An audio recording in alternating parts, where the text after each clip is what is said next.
Stop scrolling for a moment. Jesus has a message for tired people.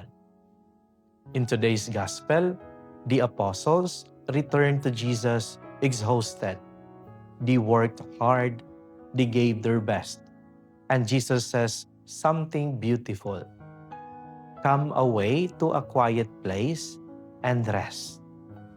That is not weakness, that is love.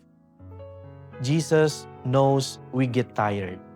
He knows our hearts can get empty. He invites us to rest with Him.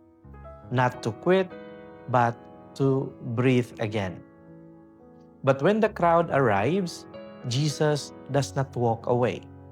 The gospel says His heart was moved with pity. He sees people like sheep without a shepherd. Here is the message. Rest with Jesus first, then love like Jesus again. If you feel tired today, come to Him. If love calls, trust that He will give you strength. Jesus sees you, and He still invites you to love. Amen.